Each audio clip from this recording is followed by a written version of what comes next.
We're back. This is season 4 of ManCave Conversation live here on Facebook, Instagram, and everywhere. We want to encourage you to like and share as you come into the broadcast. Please like and share.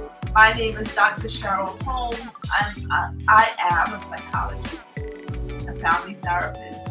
Sometimes I'm a singer, musician. That's one thing that a lot of people don't know about me, that I am an official musician and singer. In fact, I've been doing that for a long time. I studied in London for quite a number of years and studied at the Westminster Choir College in Princeton, New Jersey, and did jazz in the minor at York College and all of that. You know, that's a little trivia that you guys don't know about me. So that was my former life. Right now, all I do is see people and listen to their problems and help train people to be amazing. All right, come on and like and share. Don't keep this to yourself. Make sure you share this with at least 10 groups. And if you hear something that you like, be sure to give us a thumbs up, encourage the guys, and let this be very interactive. We're giving you some time to like and share. Also, remember to sign up for our life coaching certification class. We're about to close the class. We want you to get in. So register to become a life coach or a relationship coach.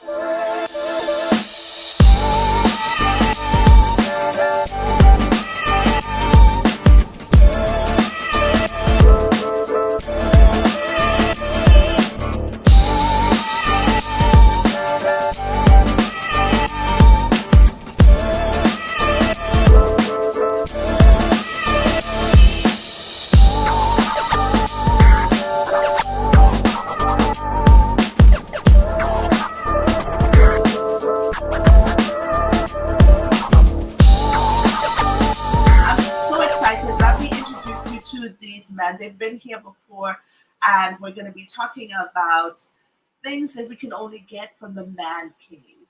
You know what? I told them I was going to talk about something, but I think I want. Let's see who's here. Let me introduce you to the man that's here. We have Mr. Thomas Anderson. Thomas, tell us again a little bit about yourself. And give us your marital status, just in case we have women looking at you. If you want to tell them your marital status. Okay. I'm Thomas. I'm a New York businessman. Also going in for a little bit of life coaching. I've been doing that for a long time. I've been handling men since I was a teenager. Going into the business field as a guy for a long period of time. I'm just glad to be here to contribute whatever I can inside the field. My status right now is engaged, so I'm off the market. Good. Okay, ladies, off the market. That does not mean that you DM. I heard that, women like to DM when they hear the man is off the market. All right, Thomas, we'll be right back with you. Let's see who else we have here. We have Mr. Suarez. ¿Cómo está, señor? Todo bien, no me puedo quejar. ¿Cómo está, señorita? My name is Michael Suarez. I run a business called Creative Learning in New York. So I'm obviously situated in New York. I am a certified life coach with HTA. And HTA was also the support mechanism in terms of the mentorship program that helped me to write my book, which we were just talking about, The Purpose and Power of Dreams. Here's a simple plug, which is not really for me, it's really for the listeners. Every dream that you have is meaningful. It's not true that your dreams are just a bunch of nonsense that you have when you had Mexican food. Every dream you have is meaningful. Every dream is a message to you. And once appreciated, they are transformative.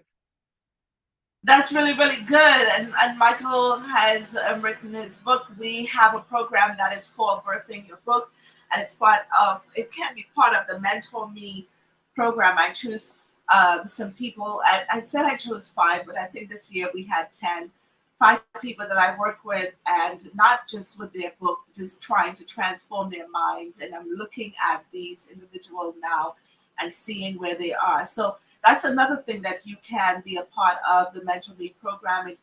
It's every January. We choose a bunch of people, not a bunch of people. I want to make it small so that it's manageable. Give them an accountability partner and work them to the place where they have a product that they can own. So Michael went through that program. He is an overachiever. So not only did he have one book that's in an ebook and in paperback, and he's doing a book signing tomorrow, but also he's on his second book. So that's why I'm saying he's an overachiever. So and Michael, we're very, very proud of you. And we're going to be right back. Let's see what else. Let's see what else is going on with you. We have Mr. Daniel, all the way from Trinidad and Tobago. Daniel, tell us a little bit more about yourself. We know that you're a musician or in the music field. Give us a little bit more insight into who you are. Well, I'm a music producer, live and studio engineer. Currently finishing my degree with the University of Trinidad and Tobago.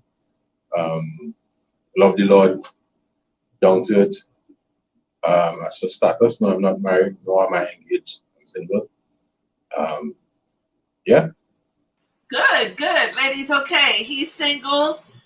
I think Michael is single too. Right, Michael? Now, Yes. Single. Okay.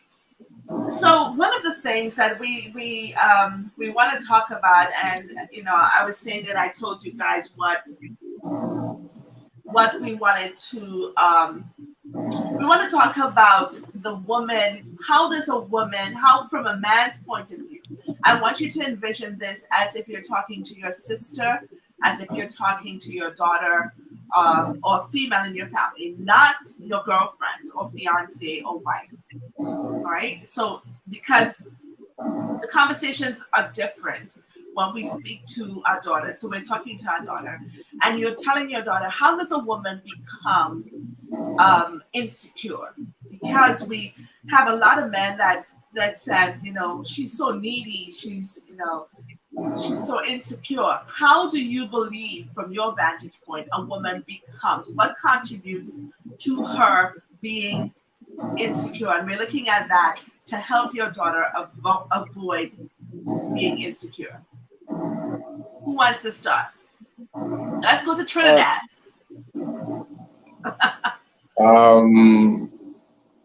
Well, I believe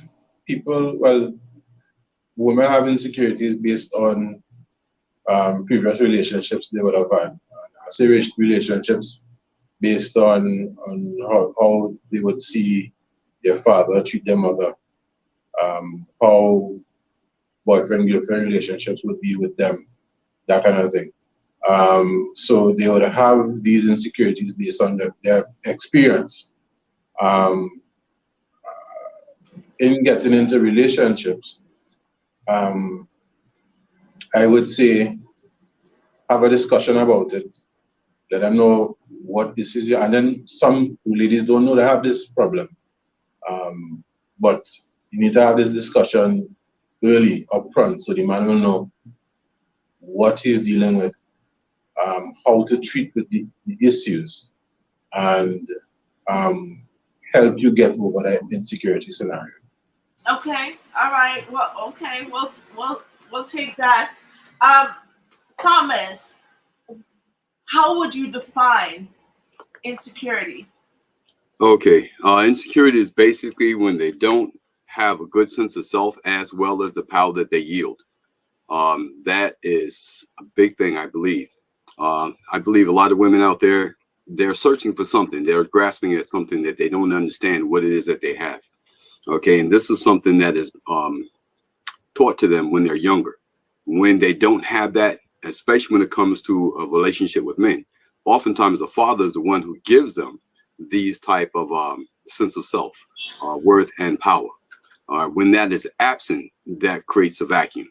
And in that vacuum, there's a lot of confusion with all the media that pushes a lot of different things, making people think this, they have to do this, men like this, men like that. In all actuality, most of the stuff that's being propagated out there in the media is not what men want. Okay, but it's out there so much. Okay, that's what they gravitate towards, like the twerking and et cetera and so forth, the booty shots. That's we don't really wife the booty shots. Okay. Okay. That's not what we're looking for. Nice to look at, for a small period of time, but not for long term. Long term, we're looking for someone who has their head on. Okay, and inside the core. Okay. Also, the daddy issues. Okay, very important. The daddy issues also cause a lot of problems. All right. Let's see, Michael. How does this? Yeah. How does this manifest? How does a man get to the place where he says this woman is insecure?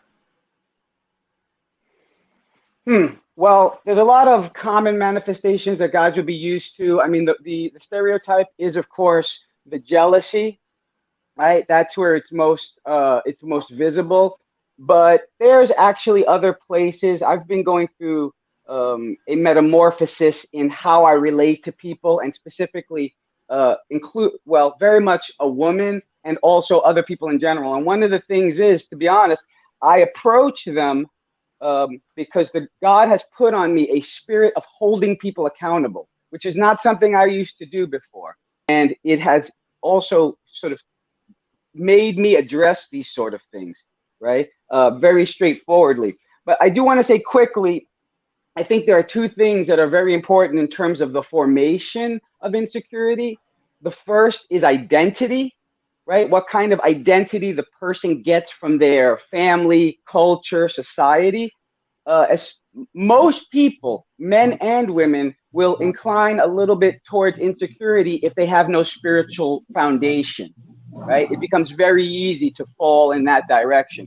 And the other thing, which is more intense, more serious, and will usually require some therapy, is trauma, right? If there's trauma, and that is, I'm going to agree with Thomas, like there's these ideas that are out in culture, like date whoever you want, you go, girl, do whatever.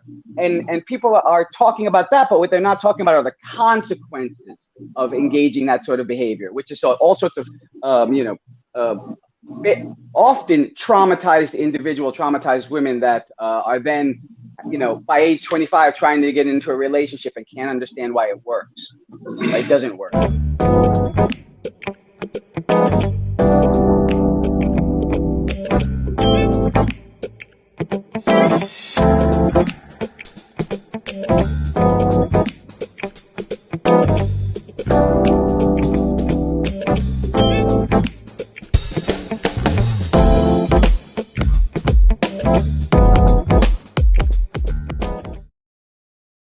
Okay, so you know how fluid this conversation is.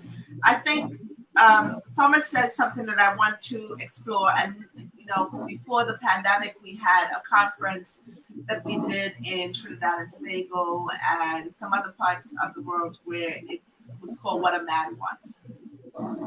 Daniel, Thomas is telling us that a man doesn't want this, he doesn't want that. What does a man want? I want you guys to really help us as women understand. And don't give me the same thing, that we see in the magazine. Go a little deeper and help us to understand, what does he want?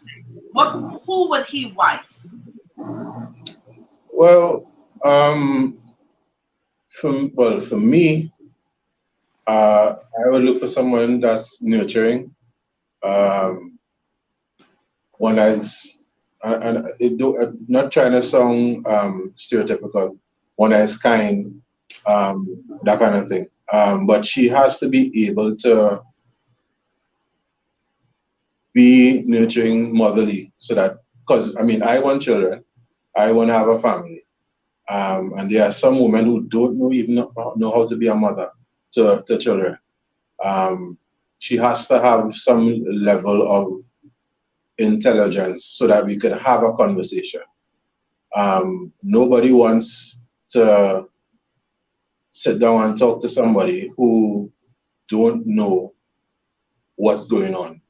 It's coming like you're talking and you're going around and around in circles. And I think last time we spoke about it, arguments, the only place for arguments is if there's going to be a makeup. Other than that, we are two adults. We can sit and have a conversation. Explain that. If there's going to be a makeup, you're talking about makeup sex. You're talking about makeup sex. Oh, so I'm glad I clarified that, because I was just like, okay, and I thought you just wanted to reconcile the relationship. Oh, no. So the purpose of an argument is so that from what you're saying, what Daniel's saying, it fuels the intensity of sex. Yeah, I mean, sex is there are different levels, and makeup sex is a different kind of level that would get out of both parties. Okay. Try to tame. No, don't tame. That's fine. It's okay. This is this is us. I keep telling people this is not. That's interesting. Yeah. One of the things that I've heard is that men don't, and it's very interesting because a man would say, a woman would say, "I'm not your mother." And is it that men look for their wives to have some of the qualities of their mom? I would say yes, and I would also add to that in that you would hear women getting advice as the way a man treats his mother, he will treat his wife. So look and see how this man is treating his mother, right? And that will show you how he will treat you. So if he disrespectful to his mother, talking down to his mother, cursing, whether it be cursing at his mother or you come up the phone, this so and so woman, you're cursing behind her back, she's going to do the same thing to you. Do you want that as a woman to be your husband? So we look for the same kind of nurturing, loving entities that our mother has. And we will see, the same way we'll see our mother and father relationship blossom and grow.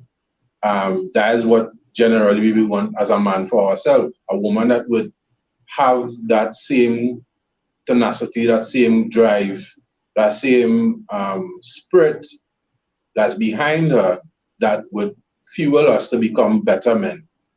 Mm-hmm.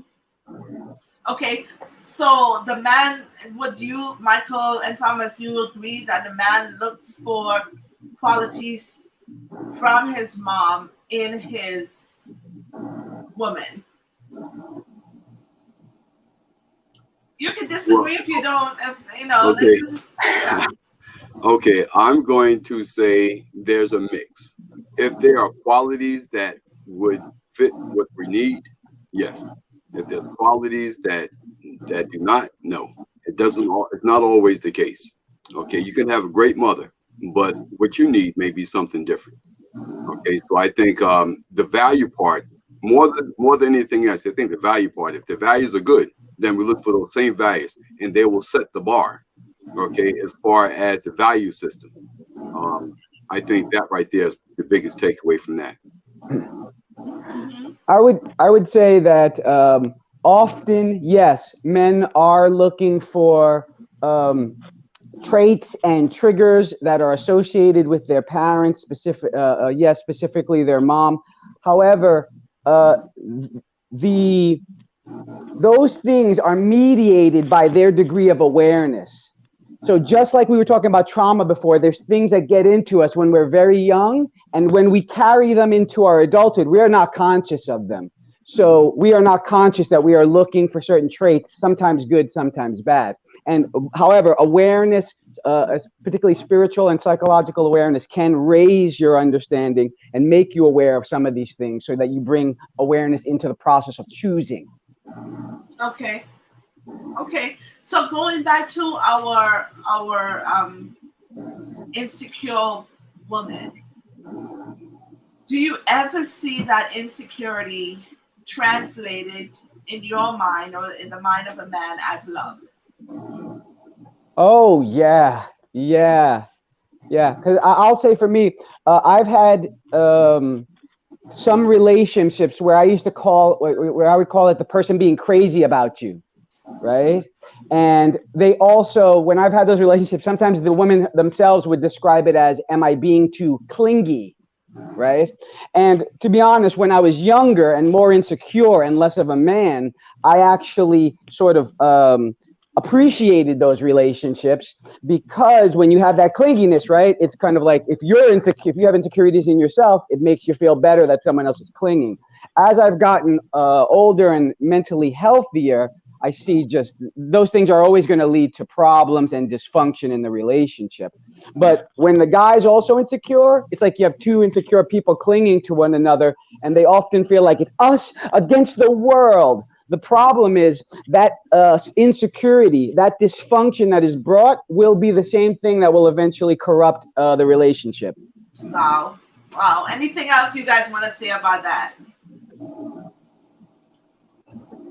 Well, I agree with I agree with Michael. Yeah, I mean, it's true. It's two insecure people in a relationship, and I laugh when he says the talk is us against the world. Sometimes you need to get a healing from that to move on, to be a better person for yourself, one, and to be a better person for your partner. So, yeah. Okay.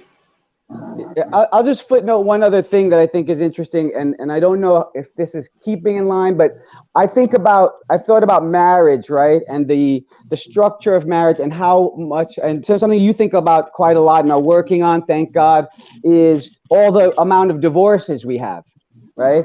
And one of the things that tells me that I've kind of figured is, oh, okay, the type of vows that are in traditional marital vows require spiritual power to fulfill them. A normal person who just has a conditional love cannot fulfill those vows of, richer or poorer, through sickness and in health. They ain't down with that, because most of the times we are making our decisions on the basis of feelings, which come and go.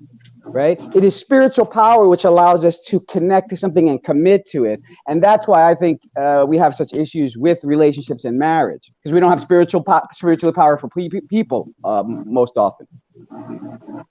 I heard you, Michael, you said when I was younger and more immature, you appreciated the clinginess. Now, Yeah. again, it might just be the psychologist in me, because I wonder if there's any value in that clinginess.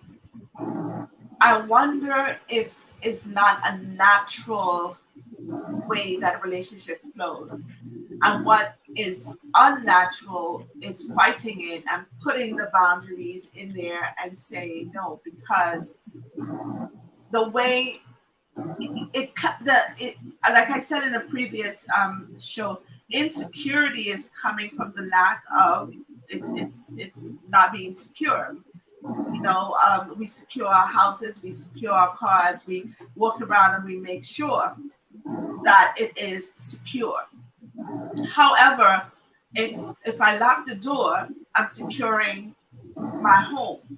But if I lock the door and go into my car and then come back and test the door to see if I locked it and go back in my car and then come back again and I do that 4 or 5 times, that Exactly. becomes right, that becomes a problem.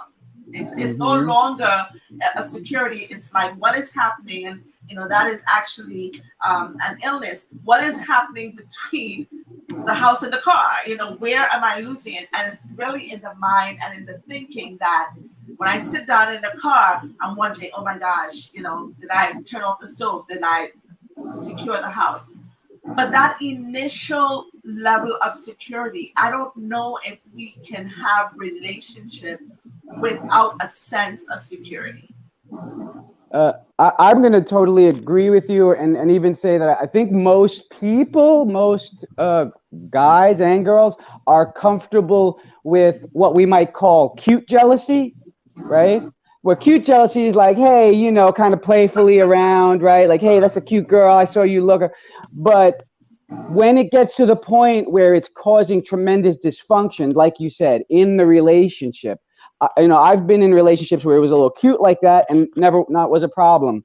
But I've been in relationships, again, it's been a long time since I've had those, thank God, because they are exhausting. That's one of the things, just like you described, right? That neurotic process you described where I can't just close the door, but like someone with obsessive compulsive disorder, I need to go to the door, I need to go back to the car, and it sounds exhausting. Those relationships, one of the key characteristics is they're exhausting. Because the person, I remember going to church and having this person next to me and them physically body checking me like with an elbow, like, I know you're looking at that person right now while Oh, we're in wow. church. And I'm like, and literally I'm somewhere like, just praying or worshiping or even thinking about my shoes, or, you know what I mean? I'm nowhere near there. And yet this person is projecting. That type of behavior is both not edifying at all when it can't be resolved, and it's exhausting. Okay. Daniel, you have some stories to tell. I can tell. I have seen Daniel. He's like, Yeah, yeah, you see it, no. That, I Oh, mean, I had a girlfriend once, and when he said the cute insecurity thing, she would literally actually show me girls and be like, she pretty, eh? And I was like, but why are you doing that? Why are you showing me these girls? Whether she pretty or not, are with you. And sad to say, after the fact that we broke up, the reason why we broke up is that she had major insecurity issues. In that, when her dad would have left home at a young age and all of these other things, but she was looking for love and appreciation or attention from other men. So much so that even though we were in a relationship, she would have cheated with multiple guys on various occasions while we were together over the 2 years, right? Unbeknownst to me, mind you, when I found out and I spoke to her mother was like, why didn't I get her help? And I'm like, how am I supposed to take this heartbreak and get help for you, for your daughter? That's your child. If she has an issue and a problem, then she should fix those things with you at home, right? Because I would be on the phone with her and I would hear let's say she called Michael's name. Mikey, how you find this thing look? And I'm like, but how is she calling Michael's name like that though? You can listen to the voice and the tone, and it sounds like you're flirting with the guy, but you're talking on the phone with your boyfriend. So and there's like a couple memes I would have seen where the guy is on the bed with his wife, and in her mind, I bet he's thinking about Sharon and Susie from the club. And in his mind, he's like, why is a pizza round placed in a square box and cut into triangles. People even think about doing that. Right. Okay, that's good. That's good. So Thomas, is Daniel trying to say that women cheat? Well, I'm not going to comment on that part of it right there. Yeah, of course women cheat. Women cheat, guys cheat. Okay. Yeah, each one has their own thing that drives them. Okay, their own insecurities. I think the insecurities what drives people to cheat because it looks like they're trying to find something to fill a hole that they can't fill with one person or with many. All right, it's just a condition that has to be overcome. All right. Going back to the other part, as far as I think guys, they're looking for someone who's going to do more than the surface stuff. They're looking for someone who's going to fit them on the inside, what their purpose is. When you're going after someone that you want to partner with, you want to make sure that they're going to be someone that can help you move things forward. Make sure they have a good mindset. Last thing you want to do is after battling the world is to come home and have to battle at home as well. Okay, at some point in time, you need to take your guard and your sword and your shield and put it away. Okay, not change up. All right. As far as I think it was a very interesting point about having arguments to have makeup sex. I'm not that guy. Okay. If you want to go into the battlefield, don't expect me to put on the sweetness afterwards. Okay. It's just okay. All right. That's not my rhythm and flow. Okay? Okay. Yeah, I don't have a switch. Okay, off on. That's not me. All right. I'm quite sure there's a lot of guys like that don't go into that. There are some that do. I'm not sure what the reason is. Okay, but a lot of times you just really and truly just want to have that peace. You want to have someone who can work with you. You're looking for someone who has a sense of self, that is secure about themselves. Going to the insecurity part. I had a partner once that when I took him to an event, they're looking out at the women with daggers. Okay, and then the people looking at me and what's wrong with your girl? What's wrong with your girl? Okay, and that right to me is like, listen, that means there's a break there. Okay, she doesn't realize it, but that's saying a lot about me as well. What am I doing to make her so insecure? But oftentimes they come with the insecurity thing before I ever met them. All right, and that right there is something that's not always, I don't think is cute. Okay, and it shouldn't be pushed forward. Here's a hard question for you guys. Can I give a quick follow-up just to that? I think one of the things, and I think you're going to find this very interesting, is what I've noticed is that when women are, actually anybody, but let's, in this case, like when women are insecure, one of the most problematic parts of the relationship becomes, so here's two things. One, we as men, there's something that gets fulfilled in us when we love. Right? Like when we take care of, when we protect, right? And what we get when we get a very insecure woman is a woman who can't receive that. So it sounds like this: man, you look so pretty today. So you're saying I didn't look pretty yesterday? That nonsense is okay when you're 25 years old and you got a bunch of energy to put up because she looked good. But once you become a man, and like Brother Thomas said, once you're on purpose and like, I'm here to fulfill my life purpose, I'm not down with that anymore. Also, again, the big thing I'll repeat, the person's not present. They're not really with you, right? When they're in all those insecurities, that's a psychological state. And that's why you're speaking to them. Hey, I think you look pretty. I think you look nice. And they're reacting with these things from their past. That's a big, big issue and requires inner work. I've seen that a lot. We're coming down to the end, but I want to dig into your being, and this wouldn't be what it is unless I, just go in. When I go into the man cave, I don't just want to come out with just little nuggets somewhere. Big diamonds. Has a woman ever made you feel insecure, ever? And give us an example of what that is. What did she do? I know this is like, kind of not making, putting down your alphaism a little bit and showing some.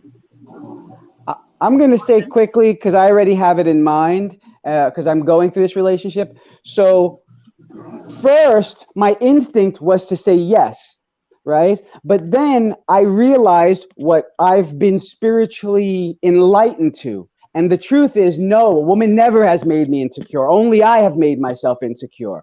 And most recently, I had this interesting occasion, right? So I had built up, and I'll try to make this quick, but I think this is very insightful. I got to a place in my life for many, many years where I was indifferent to how a woman reacted. I made myself so. So in other words, as soon as I saw any bit of rejection or not interest or anything like that, I was like, fine, I'm out. So I made my heart go into that state. What I didn't realize was that was a shield that I was putting up, right? And what I experienced most recently was telling someone, hey, I'm interested in you. And they told me they were not. And I was like, my instinct was to be like, fine, I'm out. And then the spirit was like, no, you're not going to be out. You're not going to be out. You're going to stay. And I didn't understand why. And I had this, Israel moment, the wrestling moment, where I was like, why do you want me to stay? And I didn't want to. But what I realized was there was a root of rejection that was in me from childhood, right? Experiences that we have. And then when I go out into the outer world and someone says, I'm not interested in you, I'm owning that as if that wasn't me, right? Or sorry, as if that was an objective comment about me, when really what it is a comment about my state of being. If you don't have insecurity in you, then you're not bringing it into the relationship. But when you do have it, you're bringing it in, and most of the time we're not aware of it because it's deep rooted. So we say to the outer person, "You made me feel insecure." Impossible. No one can actually make you feel anything.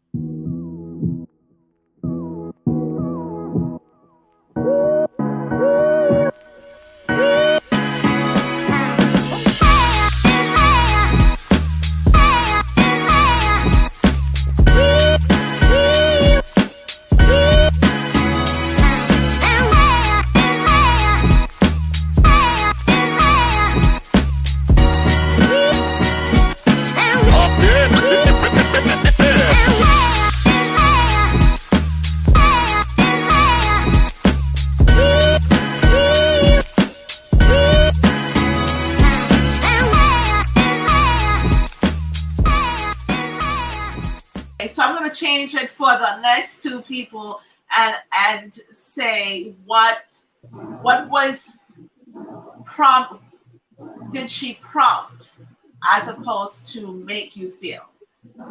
So the action of the woman prompted a level of insecurity that you may have quickly have turned off, but Thomas. Tell me about a time that a woman did something that made you feel a little bit insecure. Unmute. I apologize for that. All right. Yeah, that's interesting. I can't recall too many times when something like that really happened, but I will say this. I basically look at them and try to find out, is there something that I failed in, okay, to make them feel that they need to go outside of the relationship, okay, or conducting themselves in a certain way. So basically what I did at those point in times, I started evaluating what is in the background, what is it that they need to address. A lot like Daniel was saying, where he was going to the mother to ask her to fix it. I looked at that as a situation where something that I might be able to do to try to help fix whatever that thing is. What happens if you're not in a relationship? You know, you're trying to start a relationship. You may, it's not necessarily in the relationship, but I have one. Mm-hmm. Back when I was in high school. All right. Now I had sisters that was older than me, and I transferred from one high school to another. And some of the females came up there that knew my sister. They said, "Oh, you're such and such's brother. What happened to you?" And I looked at that and said, what the heck did they mean by that? Okay. All right. And I've taken that for a while, and that caused, I guess, a little bit of insecurity to try to have me to look at myself to find out what did these people say at a glance, okay, that they felt the need to say such a thing. Okay, but it sounds like you handled it well. All right, I'm glad that you had one. Let's see what Daniel.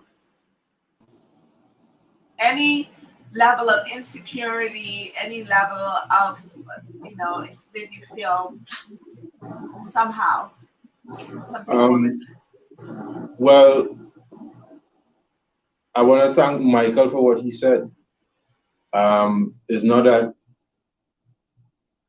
she made me feel insecure, but I put things on myself that made me feel insecure about something. Even in my line of business, if I do a production for a client, whether it be a sketch or whatever, and I send it to them, and they don't like it, I feel a certain type of way. And then I realize, yo, bro, you have a vision for what you're doing. You know what you're producing. You know you're just laying the foundation for the musicians and them to play on.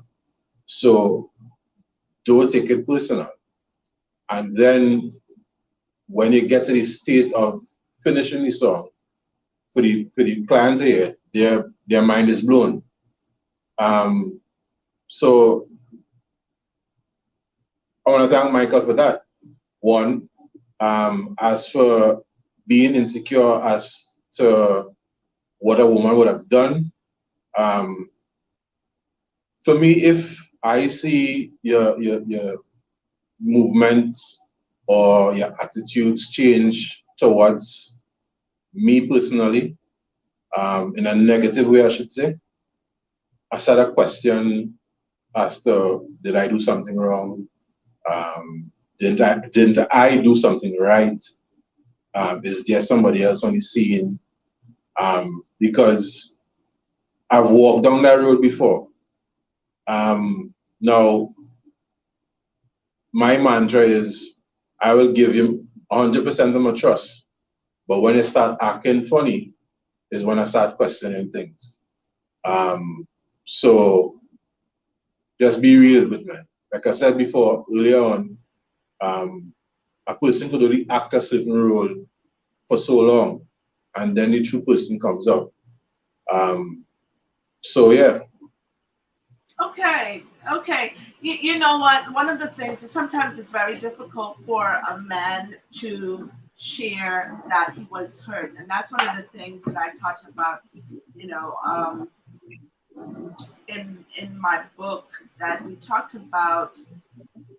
You keep breaking his heart, and we chastise the women and say to the women that you need to know that he does have a heart, not only one that loves you and wants to be intimate with you, but one that is saddened. And I want to suggest, though, the reason why understanding that is so problematic is because you guys look like you don't hurt. You portray that. And I think, and this is one of the things, like when I do workshops, I tell the men, I give them homework and say, go cry. Allow yourself to cry. And men look like, are you kidding me? And I'm saying outside of worship, people feel, more men feel more secure crying in worship. But it's very important to cry. Daniel, when was the last time you cried? This morning. In worship? No, I actually had a dream. So, yeah. All right, you need to talk to Michael so Michael can help you with your dream. Michael, when was the last time you cried? It's been a few days, maybe. Days? Yeah. I was raised first by women, and so thankfully that I got a masculine influence later in life. But I was raised, so I was very in contact with those sort of feelings. I never had an issue with that. As I've gotten older, it has gotten stabilized, and again, I do cry at times. I don't have an issue with that, and it actually was over a relationship but it really is not so much the relationship, but the process of change that is occurring in me due to the relationship, the Okay, growth. the growth. Thomas, when was the last time you cried? Okay, that's interesting, right? Because I'm not sure what the definition of cry is, but I'll just go Okay. for what I understand. Okay. Right? I would say probably last week. Now, cry for me is just basically when a tear comes to the eye behind an emotion. All right, and that was when my partner was able to accomplish a certain thing in a certain type of way, and it brought joy to my heart. Okay, and at that moment, I shed a tear. Nice. And this is really good. I know people think and this is insignificant, but you see so many men who would say, you know, it's been years. I cried at my mother's. And this is one thing that I find is very significant. Men will cry at their mother's funeral, not necessarily their dad's. Their mother's funeral, not necessarily their dad.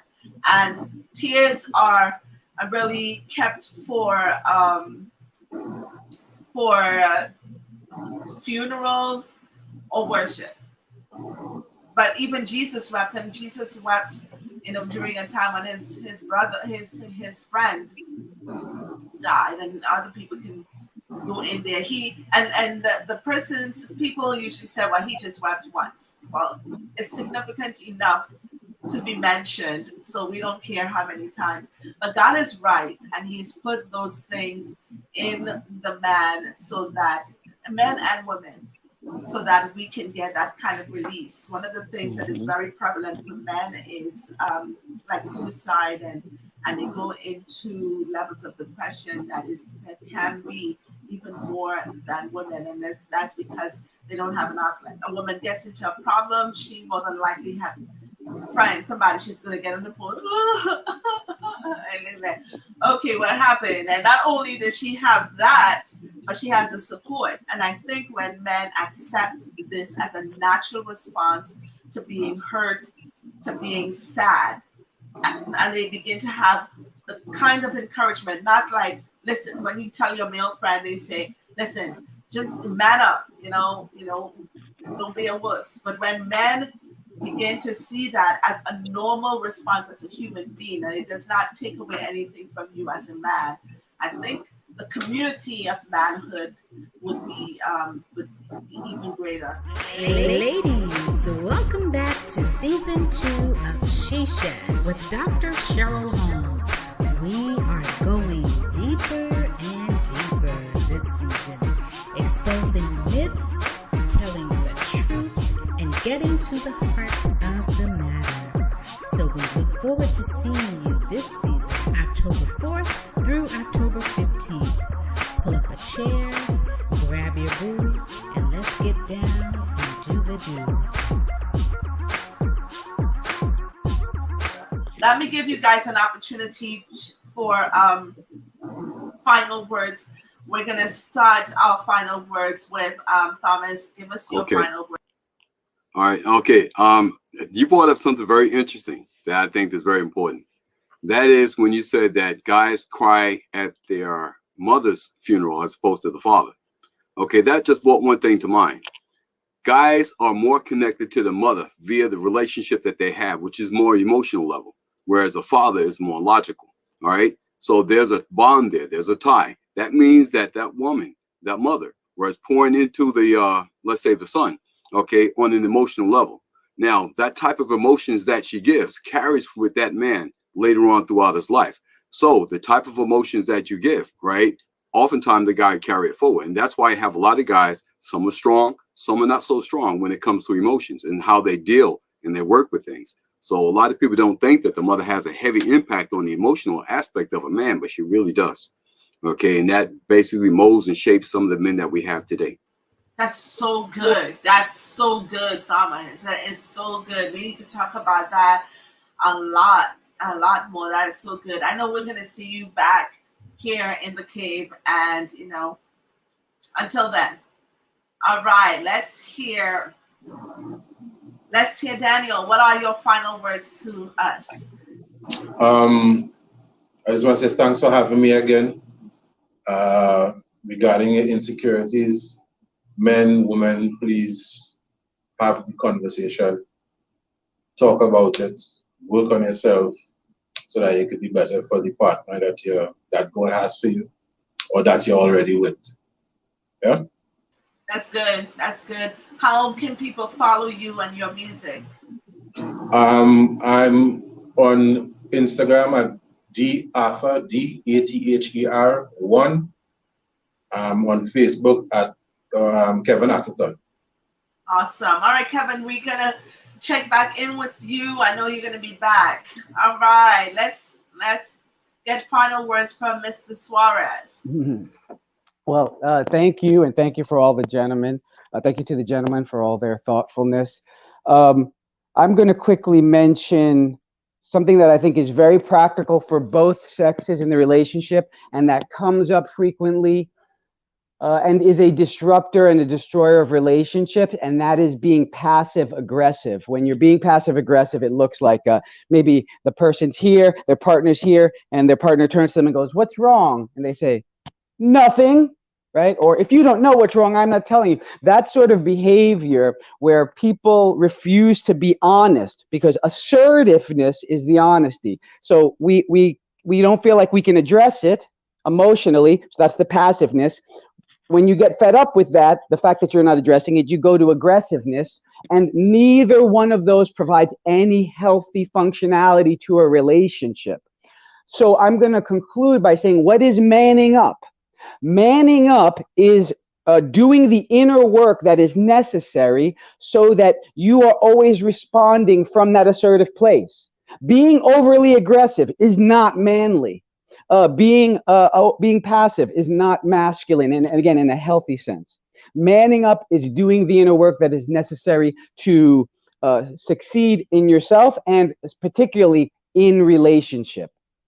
These guys are coming with it today. Thank you so much, Michael. And I hope you guys check out his book. If you have a dream, he is an official life coach. Look at the book.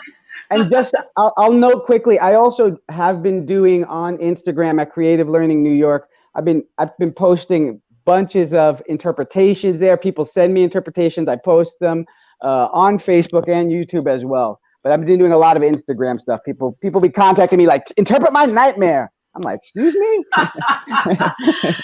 Great job, Michael. And don't sleep on it. You know, that's one of the things that got Joseph into the place of his purpose. It was interpreting the dreams. If he did not have that skill, he would not be remembered by the butler, and he would not have gotten the position that he got, and would not have been able to save not just his family, but the country at that time. So Amen. Despise not those small beginnings. And when you have something like that, please reach out to Michael. Okay, so we've had another night of really intense conversation. One of the things that I'm walking away with is understanding that men do have levels of insecurity themselves. They do have things that make them cry, make them sad. A broken heart, we spoke about this quite a few times. And if we're really trying to let you see that I'm the alpha man, like Bruce Les says, he's not a dictator, he's a man who's strong. And just like Samson, you'll hear in some of the other discussions that we have, he's looking for a woman that can lay his hand on her lap, and that she does not do what Delilah did. The act of Samson was one of submission, it's one of trust, it's one of looking for that place that you can be vulnerable. And what Delilah did was that she compromised that for a lot of us by taking advantage of it in that moment. And so a lot of time men become the experience they've had. And we want, but those walls, although they're there, they're not walls that cannot be penetrated. When you have a man who is being vulnerable and the man is sharing his heart, and you're seeing that, for want of a better word, that softer side of his personality, you cherish it. A man would not give you his heart because he's assessing your capacity to hold it, to care for it, to carry it. He wants love just like you want love. But he wants to be loved by somebody who genuinely care about not what he does, but who he is. Men want love too. I hope this has been a blessing for you. If it has, please use this recording in your own personal groups. Take it and discuss it. Even in church events, youth groups, marriage groups. Go on YouTube. There's a host of other programs, episodes that's there as well. Our goal is to help relationships. We can't do that except with you. All right. Talk to you soon and see you tomorrow night. Bye-bye.